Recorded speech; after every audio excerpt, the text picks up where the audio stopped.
વિદ્યાર્થી મિત્રો, આપ સૌનું સ્વાગત છે એનસીઈઆરટી સોલ્યુશન્સ ચેનલ પર. આપણે શ્રેણિક પરની કેટલીક પ્રક્રિયાઓ જોઈ. શ્રેણિકનો સરવાળો, શ્રેણિકની બાદબાકી, શ્રેણિકનો અધિશ વડે ગુણાકાર, બે શ્રેણિકોનો ગુણાકાર. હવે આપણે શ્રેણિકનો વ્યસ્ત મેળવવો છે, બરાબર? તો શ્રેણિકનો વ્યસ્ત મેળવવા માટે શ્રેણિક પર કેટલીક પ્રક્રિયાઓ કરવામાં આવે છે, જેને આપણે પ્રાથમિક પ્રક્રિયાઓ કહીએ છીએ. તો પહેલા કેવી રીતે પ્રક્રિયાઓ કરવી, એ પ્રક્રિયાઓ કરવા માટે આપણે એને શાબ્દિકમાં લખીએ તો થોડું લેન્ધી થઈ જાય. તો એના માટે કેટલાક સંકેતોનો આપણે ઉપયોગ કરીશું. તો એ સંકેતો જોઈ લઈએ અને આપણે જોઈએ કે શ્રેણિક પરની પ્રાથમિક પ્રક્રિયાઓ એટલે શું. તો ચાલો શ્રેણિક પરની પ્રાથમિક પ્રક્રિયાઓ, elementary operations on a matrix.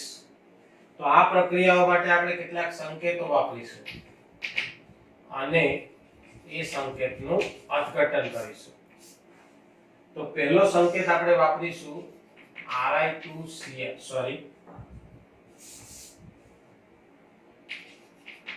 Ri2Rj where I is not equal to j. એનો મતલબ શું થાય?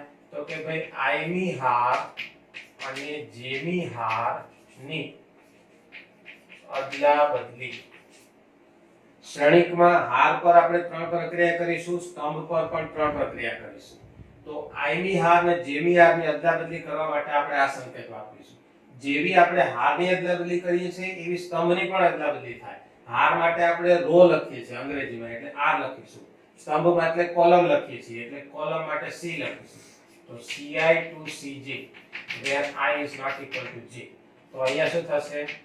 J માં સ્તંભ અને I માં સ્તંભ અને J માં સ્તંભની અદલાબદલી. બરાબર? હવે આપણે નવો સંકેત જોઈએ છે Ri2Rik અથવા KRi, આવું પણ લખવામાં આવે છે. બરાબર? તો એનો મતલબ શું? તો કે I ની હારના દરેક ઘટકને k વડે ગુણવા. તો આ રીતે બ્રેકેટમાં k લખો અથવા KRI લખો. જેવી હારના દરેક ઘટકને k વડે ગુણીએ છીએ એવું સ્તંભ માટે Ci to KCi. અહીંયા k belongs to r - 0. k છે શૂન્ય સિવાયની કોઈ પણ વાસ્તવિક સંખ્યા લઈ શકાય. તો આનો મતલબ શું થયો? I માં સ્તંભના દરેક ઘટકને k વડે ગુણવા. ક્લિયર?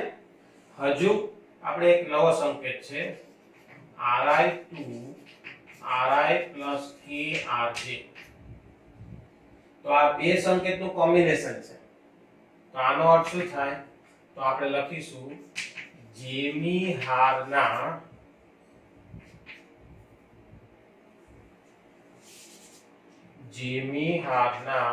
દરેક ઘટકને k વડે ગુણી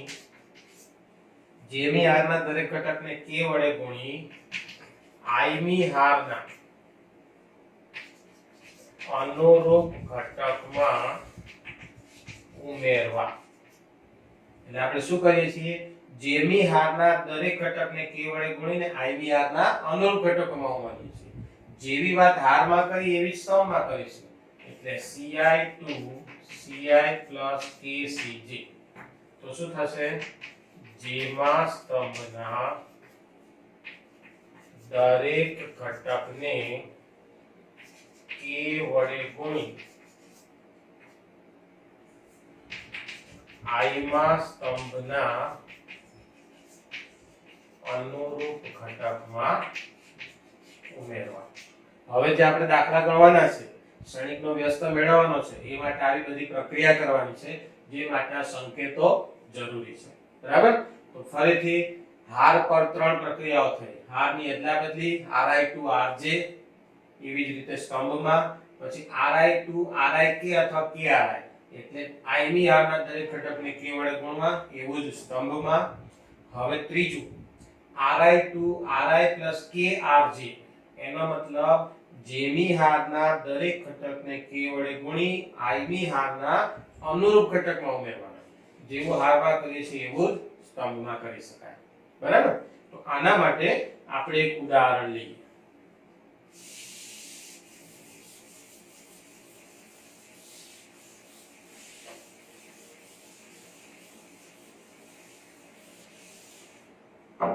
ધારો કે શ્રેણિક A equal to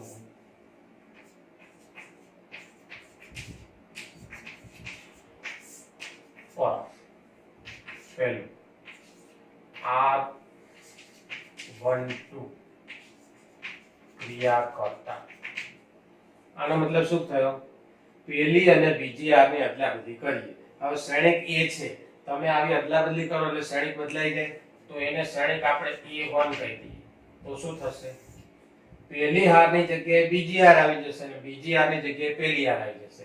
એટલે પહેલા આપણે બીજી હાર લખીશું 4 5 6 પહેલી હાર. ત્રીજી હારમાં કોઈ ફેરફાર થતો નથી. ફેરફાર થશે માત્ર પહેલી બીજી હાર ની અદલાબદલી. ત્રીજી હાર એવી ને એવી જ છે. બરાબર?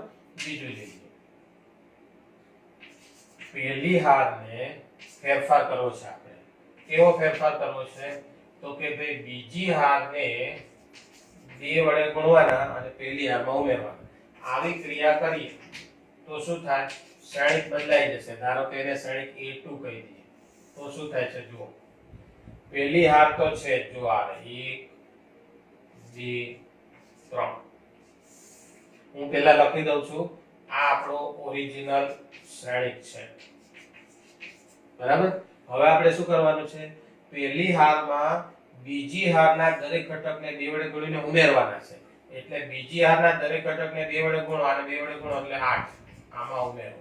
2 વડે ગુણો એટલે 10 આમાં ઉમેરો. 2 વડે ગુણો એટલે 12 આમાં ઉમેરો. તો ફેરફાર પહેલી હારમાં થશે. બરાબર? બીજી ને ત્રીજી હાર સેમ રહેશે. આનું સાદુરૂપ આપો એટલે શું મળે? 8 ને 1 9 આ 4 આ 7 10 ને 2 12 5 8 12 ને 3 15 6 9. તો આ રીતે આપણે પરિણામી શ્રેણિક મળે. આ જ રીતે હવે અહીંયા આપણે આ બે સાથે લઈ લીધા. બરાબર છે? તો આવા શોર્ટ ક્વેશ્ચન પૂછી શકાય. જેવી આપણે હાર પર પ્રક્રિયા કરી એવી સ્તંભ પર પણ કરી શકાય. દાખલા તરીકે આવો જ એક, ચાલો આપણે એકાદ સ્તંભ પર પ્રક્રિયા કરીએ. હવે આવો સવાલ પૂછાય. ત્રીજા સ્તંભને ફેરફાર કરવો છે. બરાબર? શું ફેરફાર કરવો છે? તો કે ઓકે પહેલા સ્તંભને -2 વડે ગુણીને ત્રીજા સ્તંભમાં ઉમેરો. તો જુઓ આ શ્રેણિક આપણે ધારો કે A3 કહી દઈએ.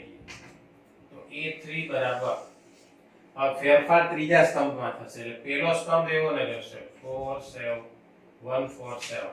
પછી બીજો સ્તંભ એવો ને એવો. જુઓ હવે ત્રીજો સ્તંભ હું પહેલા તો આવો જ લખીશ, પણ મારે શું કરવાનું છે?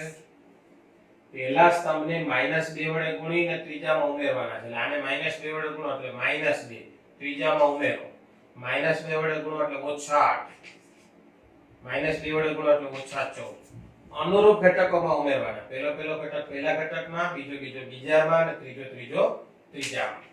હવે આનું સાદુરૂપ આપો તો 1 4 7 2 5 8 1 6 માંથી 8 એટલે -2 9 માંથી 14 એટલે -5. તો આવો ફેરફાર થાય. આ પ્રક્રિયા કરો તો તમને શ્રેણિક આવો મળે. ક્લિયર? તો આ બધું આપણે સંકેતમાં લખીશું. બરાબર? હવે આપણે શ્રેણિકના વ્યસ્ત શ્રેણિકની વ્યાખ્યા આપીએ.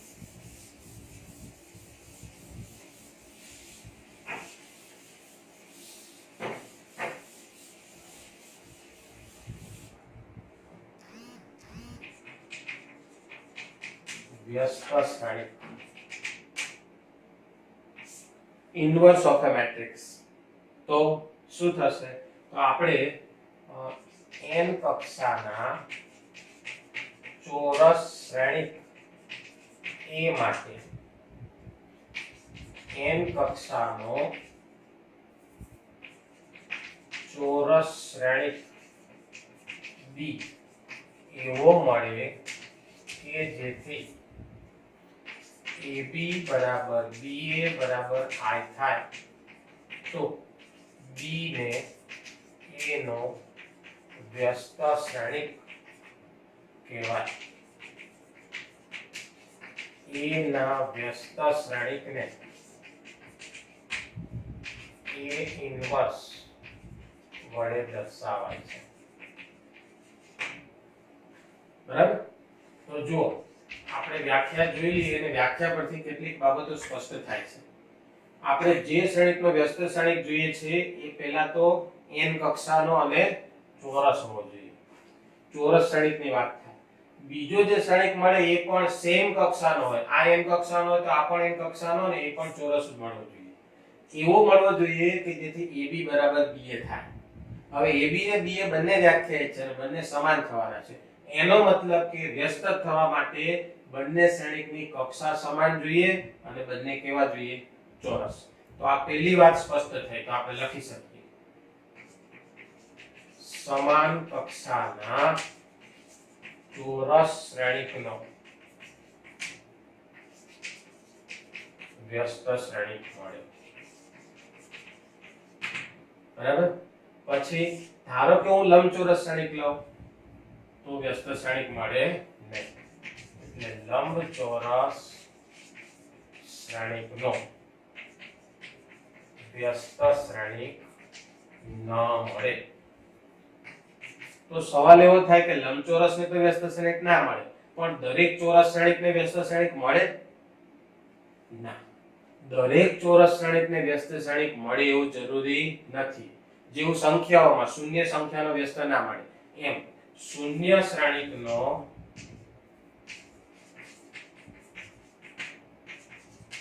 વ્યસ્ત શ્રેણિક ન મળે. અચ્છા, ધારો કે શૂન્ય નથી પણ ચોરસ છે તો દરેક ચોરસ શ્રેણિકને પણ વ્યસ્ત શ્રેણિક મળે એવું જરૂરી નથી. ક્યારે ન મળે એ આપણે આગળ જોઈશું. વધારે ડિટેલમાં આના પછીનું ચેપ્ટર છે નિશ્ચય, એમાં આપણે જોઈશું. બરાબર? તો અત્યારે દરેક ચોરસ શ્રેણિકને વ્યસ્ત શ્રેણિક મળે એવું જરૂરી નથી અને જો મળે તો ચોરસ શ્રેણિકનો જ મળે. બરાબર? બીજી વાત કે જો કોઈ ચોરસ શ્રેણિકનો વ્યસ્ત શ્રેણિક મળે તો આપેલ ચોરસ શ્રેણિકનો વ્યસ્ત શ્રેણિક જો અસ્તિત્વ ધરાવે તો તે અનન્ય હોય છે. બરાબર? મળે તો એક અને માત્ર એક જ મળે, એકથી વધારે નહીં. બીજું, શ્રેણિકના વ્યસ્તનો વ્યસ્ત લો તો ઓરિજિનલ શ્રેણિક મળે. બરાબર? AB બરાબર BA બરાબર I તો A ઇન્વર્સ બરાબર B અને B ઇન્વર્સ બરાબર A બંને એકબીજાના વ્યસ્ત છે એમ કહેવાય. A નો વ્યસ્ત B અને B નો વ્યસ્ત A. આ સિવાય આપણે ગુણાકાર માટે ધારો કે A અને B બે શ્રેણિકો જુદા જુદા છે, ચોરસ છે, સમાન કક્ષા છે, બંનેનો ગુણાકાર શક્ય છે અને જો એનો વ્યસ્ત અસ્તિત્વ ધરાવતો હોય તો AB ઇન્વર્સ બરાબર B ઇન્વર્સ A ઇન્વર્સ લખાય. એટલે કે ગુણાકારનો વ્યસ્ત બરાબર બંનેના વ્યસ્તનો ગુણાકાર, પણ ક્રમ બદલાઈ જાય છે. જુઓ, AB ઇન્વર્સ બરાબર B ઇન્વર્સ A ઇન્વર્સ. તો હવે આપણે રીત જોવી છે કે વ્યસ્ત શ્રેણિક કેવી રીતે મળે. વ્યસ્ત શ્રેણિક મેળવવા માટેની જુદી જુદી રીતો છે, એમાંની આપણે એક રીત આજે જોઈએ છે. ક્લિયર? તો જોઈએ.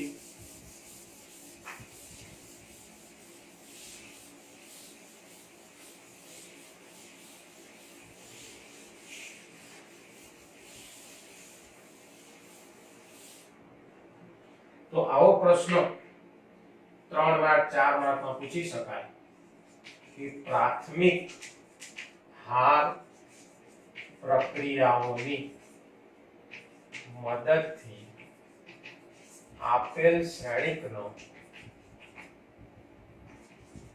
વ્યસ્ત શ્રેણિક મેળવો. આવી રીતે સવાલ પૂછ્યો હોય તો આ રીતે જ મેળવવો પડે. આ રીતમાં શું કરવાનું?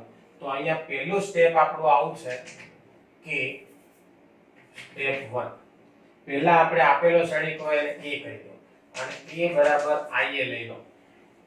બરાબર, આવું લખી જ દેવાનું. જે શ્રેણિક આપેલો એને આપણે શ્રેણિક a કહી દઈએ, તો a બરાબર ia લખી શકાય, જ્યાં i એ એકમ શ્રેણિક છે. પછી શું કરવાનું? બીજું step, a equal to ia પર હાર પ્રક્રિયાઓ કરો કે જેથી i બરાબર va થાય. આ a equal to ia આપણે લઈ લીધા. હવે આ ડાબી બાજુના શ્રેણિક a પર આપણે હાર પ્રક્રિયાઓ કરવાની. ક્યાં સુધી કરવાની?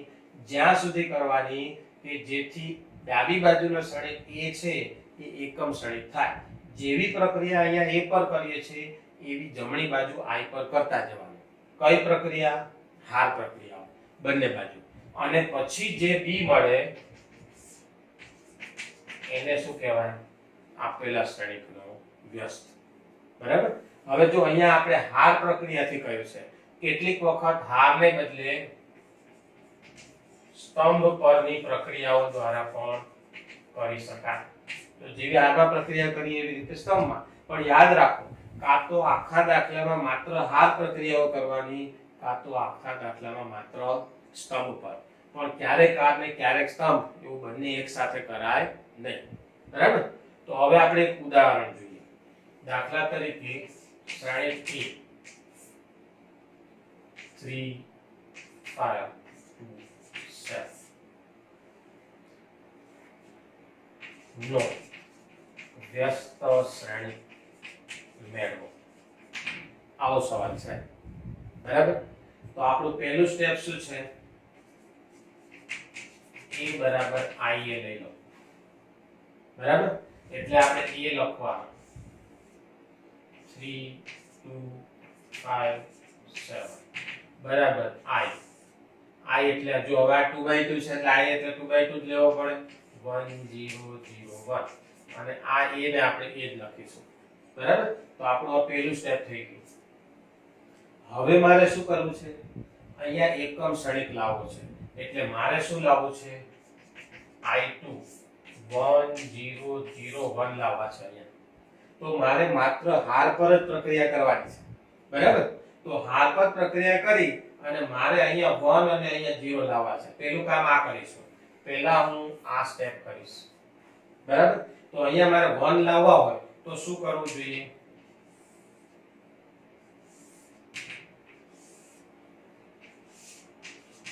જો મારે અહીંયા 1 લાવવા છે એટલે પહેલી હારમાં ફેરફાર કરવો છે. તો r1 માં કેવો ફેરફાર કરવાનો? r1 r2 કરું. આને -1 વડે ગુણીને આમાં ઉમેરું તો 3 માંથી 2 જાય એટલે આ 1 થઈ જાય. તો હું આવું કરીશ. કેમ આવું કરું છું ખ્યાલ આવ્યો? અને જે પ્રક્રિયા કરું એ મારે સંકેતમાં લખવાની. r1 માંથી સામે જવાનું, r1 r2.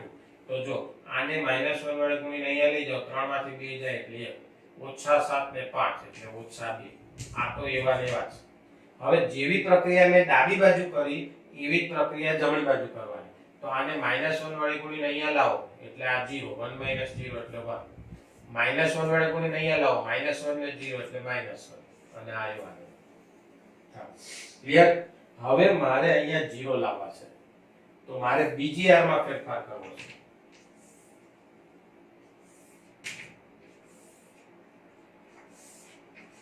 જો મારે શામાં ફેરફાર કરવો છે? રો 2 માં. એટલે કેવો ફેરફાર કરવો છે? તો કે રો 2 માં મારે 0 લાવવા છે. તો હું શું કરીશ? રો 2 માંથી પહેલી હારને -2 વડે ગુણીને આમાં ઉમેરું તો આ 0 થઈ જાય. મારે આ ઓર્ડરમાં આગળ વધવું છે. બરાબર. એટલે પહેલી હાર છે એવી ને એવી રહેશે. હવે હું આને -2 વડે જે કરું છું અહીંયા લખવું પડશે, કારણ લખવું ફરજિયાત છે. -2 વડે ગુણીને અહીંયા લાવો, -2 + 2 એટલે 0.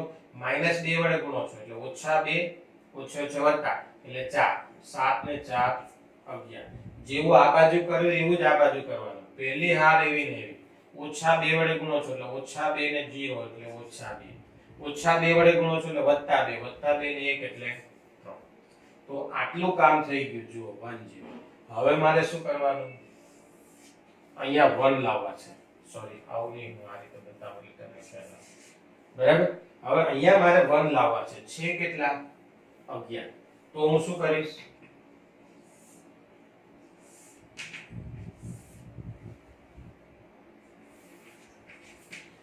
શામાં ફેરફાર થશે? બીજી હારમાં. કેવો ફેરફાર કરીશ? તો કે ભાઈ બીજી હાર છે, હવે મારે અહીંયા 1 લાવવા છે, તો હું શું કરીશ? બીજી હારને 11 વડે ભાગીશ, એટલે 11 બહાર આવી જાય. તો આ શું થશે? 1 - 2. 11 વડે ભાગો 0, આ 11 વડે ભાગો એટલે 1 થઈ જાય. જેવી પ્રોસેસ આ બાજુ કરી એવી જ પ્રોસેસ આ બાજુ કરવાની.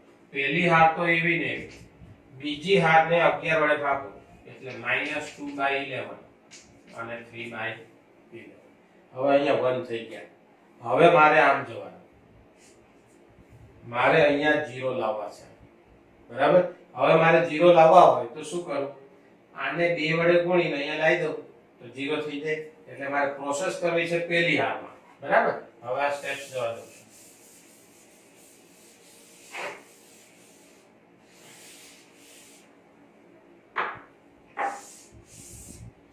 તો જુઓ ફરીથી શું કરીશું? આ શ્રેણિક મારો છે, બરાબર. મારે શું કરવું છે? પહેલી હારમાં ફેરફાર કરવો છે. કેવો ફેરફાર કરીશ? R1 માંથી R1 માં બીજી હારને 2 વડે ગુણીને ઉમેરું તો 0 થાય. એટલે હવે જો પહેલી હાર છે ને એમાં ફેરફાર થાય છે, બીજી હાર એવી ને એવી રહેશે. જો બીજી હારને 2 વડે ગુણીને પહેલીમાં ઉમેરો, આને 2 વડે ગુણો એટલે 0 ગુણ્યા એટલે 0 વત્તા 1 એટલે 1. આને 2 વડે ગુણો 2 અને ઓછા 2 એટલે 0. ડાબી બાજુ ક્લિયર થઈ ગયું. ઇક્વલ ટુ, હવે જુઓ શું થશે? બીજી હાર તો એવી ને એવી જ રહેશે, -2/11 3/11. પણ મારે કરવાનું છે શું?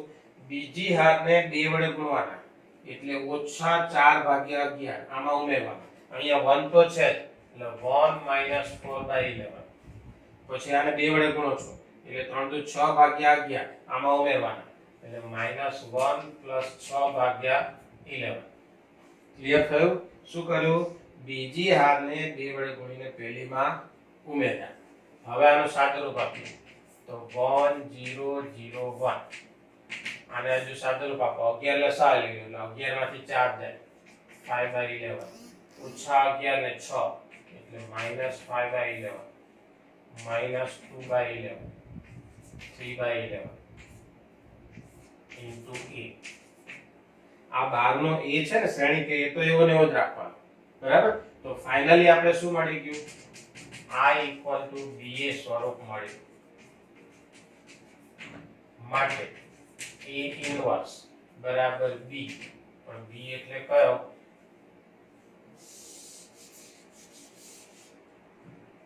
તો આ શ્રેણિક આવશે 5/11 -5/11 -2/11 3/11. ક્લિયર? તો આ રીતે આપેલા શ્રેણિકનો વ્યસ્ત શ્રેણિક મળે. આ એકદમ સિમ્પલ છે. હજુ આપણે 2/2 લીધો છે. ફરીથી એકવાર ઝડપથી જોઈ લઈએ. કોઈ એક શ્રેણિક આપેલો હોય તો શરૂઆત ક્યાંથી કરી? a બરાબર ia થી. શ્રેણિક a લખો, એકમ શ્રેણિક લખો, આ એવો ને એવો જ લખો સંકેતમાં, બરાબર? ઘટકો લખવાની જરૂર નથી. હવે મારે શું કરવું છે? એકમ શ્રેણિક જો આવો લાવવો છે એટલે મારે શું કરવાનું? અહીંયા પહેલા 1 લાવવા ટ્રાય કરવાનો. હવે અહીંયા મારે 1 લાવવો છે તો કેવી રીતે આવે? તો કે ભાઈ આને -1 વડે ગુણીને અહીંયા લાવો એટલે પહેલી હારમાં ફેરફાર કરવો છે એટલે R1 - R2 એટલે સંકેતમાં લખવાનું અને પછી જે પ્રોસેસ અહીંયા કરીએ એવી જ પ્રોસેસ અહીંયા જમણી બાજુ કરવાની. સાદુરૂપ આપ્યું. હવે જો મારો આ 1 મળી ગયો, હવે મારે અહીંયા 0 લાવવા છે એકમ બનાવવા માટે. આ પ્રોસેસમાં જવાનું. પહેલા 1 પછી 0 પછી 1 પછી 0. હવે અહીંયા 0 લાવો તો આને -2 વડે ગુણીને અહીંયા લાવો એટલે 0 થઈ જાય. તો શું કરીએ આપણે? બીજી હારમાં ફેરફાર કરવાનો છે એટલે R2 માં. કેવો ફેરફાર કરવાનો? R2 - 2R1. આને 2 વડે ગુણી પહેલી હારને અને આમાં ઉમેરીએ છીએ તો સંકેતમાં લખ્યું. જે પ્રોસેસ અહીંયા કરી એવી જ પ્રોસેસ જમણી બાજુ પણ કરવાની. હવે આ થઈ ગયા. હવે મારે અહીંયા શું કરવું છે? 1 લાવવો છે.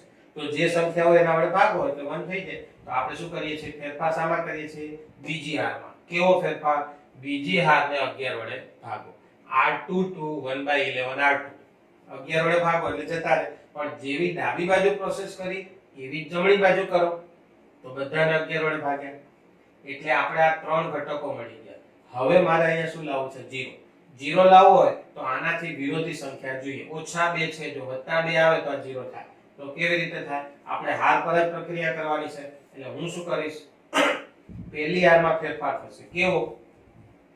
બીજી હારને 2 વડે ગુણીને પહેલી હારમાં ઉમેરો, એટલે 2 વડે ગુણી બીજી હારને પહેલીમાં ઉમેરો। જેવી પ્રોસેસ ડાબી બાજુ કરીએ એવી જમણી બાજુ પણ કરવાની, અને પછી આ એકમ થઈ ગયો, પણ અહીંયા જે આપણે ફેરફાર કર્યો એ પ્રક્રિયા કરીને સાદુરૂપ આપીએ તો આવો ક્ષણિક મળે। તો ફાઇનલી આપણે i = આને b કહી દો, તો i = b એ સ્વરૂપ મળી ગયું। હવે જે b મળ્યો એ આપણો શું થશે? a inverse. ઓકે, તો નેક્સ્ટ સેશનમાં આપણે આવું બીજું એક ઉદાહરણ લઈશું। અહીંયા મેં એવો ક્ષણિક લીધો છે જે ચોરસ છે, જેનો વ્યસ્ત અસ્તિત્વ ધરાવે છે। નેક્સ્ટ સેશનમાં આપણે બીજા વિશિષ્ટ ઉદાહરણ જોઈશું, ચોરસ હોવા છતાં પણ એનો વ્યસ્ત ન પણ મળે। ઓકે, તો જોતા રહેજો આપણી ચેનલ, સબસ્ક્રાઇબ કરો, લાઈક કરો અને મિત્રો સાથે શેર પણ કરો। Thank you.